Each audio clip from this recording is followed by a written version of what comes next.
You're watching this video because you're tired of feeling afraid. Every time you need to speak English or every time there's an opportunity coming and you remember, oh my God, I don't know if I can do it. So in this video, I want to have an honest conversation with you and talk about ways that you can deal with your fear of speaking English and making mistakes. And if you don't know me well, I am Teacher Prix, and I want to help you learn how to talk to anyone, anywhere, anytime in English. Now consider subscribing to the channel, but here we go. Making mistakes, speaking the English language. And these are two big challenges that students face on a regular basis. And they are connected to two aspects of learning the English language. First, it is the emotional aspect of learning a language or any other skill. Whatever it is that you're going to learn in your life, you will face emotional challenges. Everything starts in the mind, and we need to learn how to deal with the thoughts we have about the subject we're learning. And the second aspect, which is also in the brain, is related to the habits, the actions that will empower yourself, that will empower you, that will allow you to grow, or actions, habits that will actually have the opposite effect, that will bring you down. So these are two components that you need to analyze if you constantly feel afraid of speaking the English language, if you're always worried about making mistakes, and these two fears combined, they consume your energy and they paralyze you. And you could be thinking right now, but Priscilla, I think that this fear will go away when I have someone to talk to me, when I have a teacher, or when I have a speaking partner. And I've been working as a teacher for almost 20 years, maybe more. And what I can tell you with certainty is that the fear will not go away just because you have a teacher or because you have a friend or because you have ChatGPT nowadays, artificial intelligence. Actually, that is not how it is going to work. It is wonderful to have someone to talk to. I know when I started my journey, I didn't have anyone to talk to me, so I felt a little sad that I didn't have anyone. But it's not how I built my confidence. It's not how I learned to deal with my fear of speaking English, because the fear is mental. And you could be talking to a teacher for years and feel good about yourself. Like, yeah, I'm talking, I feel good. And then suddenly you have an opportunity to talk to someone and the confidence goes away because you feel good talking to one particular person. But when facing a different person who may have a different reaction, that's when all your confidence can fall apart if you place your confidence on the fact you have someone, because it is external. So your confidence should be internal. The acceptance should be internal, not based on the fact that someone externally outside of you is reassuring you that, hey, you can do it. Of course, it is wonderful to have someone, hey, I got your back, you can do this, I believe in you. But if you're always placing that confidence outside of you, this is going to happen whether you study at Harvard like I did, whether you study in my academy. I have my online program. You are welcome to join, by the way. It doesn't matter what kind of program you follow or what kind of professional you have supporting you. If you place your confidence, if you place all your coins, if you bet all your money on something external, you're always going to feel afraid of speaking the English language. Okay? All right, Priscilla. So how do I deal with this?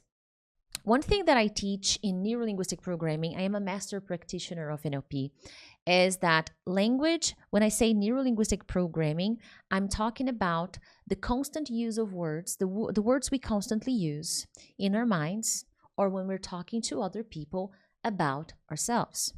So if you always repeat to yourself, I am afraid, I always feel afraid, I don't know if I can do this, I don't know if I can speak English, I feel very stressed when I speak English.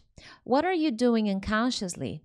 You're always sending a message to your brain that this is a trigger. Speaking English will trigger fear. So you're always associating fear and speaking English.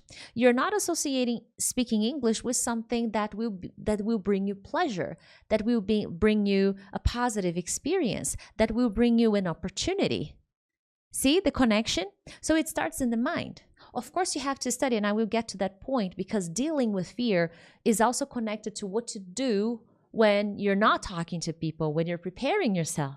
Especially you, intermediate speaker, who thinks that you just need to talk to people and that's how you're going to be fluent. That's not accurate. It is a strategy, but it's not accurate, okay?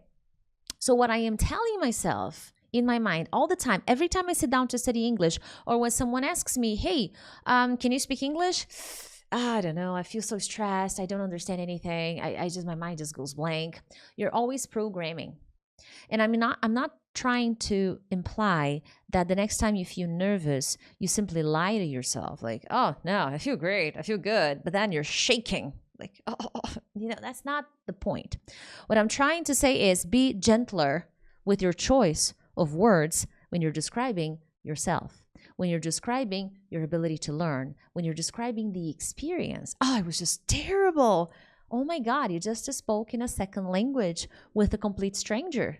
Isn't that remarkable? That now, even though you made the mistakes, even though you forgot some words, you were actually able to do something that many people can't. Look at the change of perception. I did something that many people I know can't do. They can't. They can't start a conversation. They can't express they didn't understand something in English. Even that. Even when you don't understand something, keep in mind that many people around you don't even know how to say they didn't understand something. They can't even begin that conversation. And if you're here watching this video, you're not a beginner. I'm not talking to beginners. You're at an intermediate level. So this is how you dissolve the fear. The fear will always be around, lurking, trying to get you. But when you become more rational, more aware of your choice of words and how you choose to interpret a situation. Oh, I failed. I made a mistake. Okay, but take a look. All right, let me analyze this. All right, I made mistakes, but hey, I was able to talk to that person. It was not so clear. I understand, but I did this and that. I will do better next time. I will do my best to be better next time. Look at the change in perception. That is the kind of attitude that will bring you up, that will be more empowering. And as a result, your brain will not feel so stressed anymore. I'm not saying the pressure will completely vanish just by saying positive things. You also need to feel them. You need to feel prouder of your actions, of your small victories, because to be able to achieve the higher level of fluency, you need to accept the level you have now. So do you accept the fluency level you have now? Because if you don't, chances are that if you're not grateful and able to see how much you can do right now, you will never get to the next level, because this is psychological, this is in the mind. So this is the emotional aspect. Start changing the language. Another thing that you can do is start paying attention to the image you see of yourself in your mind when speaking the English language. This is also something I do in NLP. I'm not going to get into details, but there is an image, okay? When you think about yourself as speaking English, what is the kind of image you see? And the more negative the image is, chances are the more afraid you're going to feel when you need to speak the English language. So this is also a trick you can do with your brain. When you start thinking about your ability to speak English, start changing the image. Make it brighter, make it more positive, make it more beautiful. Change the outfit to something you enjoy wearing. Change the facial expressions, change the posture, change everything you can about that image to make it more positive, more interesting. And this will begin to change the perception your brain has about the English language and your ability to speak English. You may think this is silly, but it works, okay? And this is consistent work. Even this, you're not just gonna do this once and then, yeah, I changed it to something beautiful, but then I got nervous and I panicked and I got back to my old image. Yeah, this is a pattern. You need to break the pattern, which leads me to the habit, and that is connected to the fear of making mistakes. Students are so naive. People, actually, not just the students, people are naive. They are seeking this unrealistic perfection destination, this moment when they are not going to make mistakes anymore. And that's when they're going to feel confident. That's when they're going to be able to express themselves. And that couldn't be further from the truth. The truth is, I make a lot of mistakes. I still forget prepositions. I still confuse some pronunciation patterns. I still, sometimes I can't get my ideas across and I need to explain myself again. And this is the beauty of life. That's communication. Communication is not always clear. Fluency is communication, not perfection. So you also need to change your perception of, okay, making mistakes, what about that? And if someone doesn't understand you and you make a mistake and people don't understand you, you don't need to immediately go in that never-ending cycle of, oh, I'm so sorry, oh my God, my English is so bad. You're just bringing yourself down. Just accept the situation and rephrase what you were saying. That's it. Act normal when you make a mistake. Don't feel like you're the worst person in the world just because you said something that wasn't correct. And making mistakes will also be connected to your actions. Now I want to go a little, closer to what you're supposed to do, because working on the mind, working on emotions, that is one part of the fluency game. If you want to be fluent, if you want to master your English fluency, but that is not enough. Your actions also need to change. You're at an intermediate level and you want more. So it is time to do more. And only having some silly conversations with artificial intelligence or doing some vocabulary games or watching some random videos, that is not going to cut it. You need a proper routine, a proper plan. Get my plan, by the way. That's not the focus of this video, but you need a structured plan to be able to improve your English, especially if you are at an intermediate level. And one thing that I recommend to all my students, even if you study alone, even when they study with me, is that you need to have a speaking regimen. You need to have a speaking routine. So you need to practice your English speaking even if you are alone, because you need to prepare your brain to use the words faster, to create sentences, to identify mistakes, because even though you're not a teacher, you will be able to notice some patterns, some sentences you say which are confusing.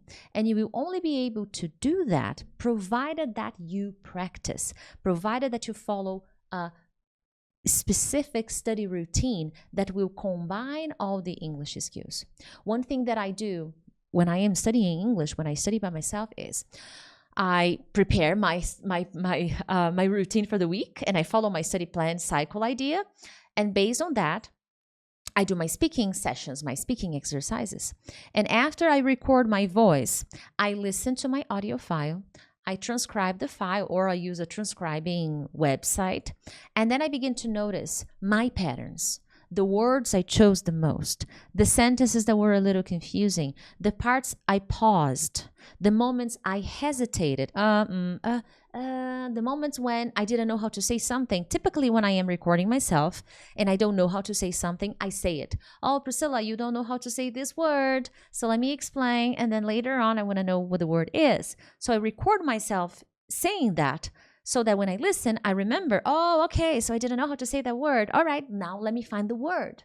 I'm not against translation at the right time, okay? So I pay attention to my content. You can also use artificial intelligence to give you some feedback in the transcription that from your audio exercise, from your speaking practice. This is a very good idea that you can implement. So there are actions you need to take that will lower your stress and your lack of confidence and your fear of making mistakes. Of course, we need to reduce mistakes, but reducing mistakes will be inevitably connected to how you study, whether it is pronunciation mistakes, grammar mistakes, vocabulary mistakes. It doesn't matter what type of mistake that is. It all boils down to how you study. And if you are an intermediate speaker watching this video right now, just speaking, just finding someone and casually talking to people, or just watching shows and expecting to improve will not be enough. it won't be enough to change your English level, to take you to the next level. And that is my biggest fight here on my channel, to show people that, yeah, these are wonderful ideas of exercises, but there is more to be done. And understand one final remark here: mistakes will be inevitable, whether you are at a proficient level like I am, or whether you are at a beginning level.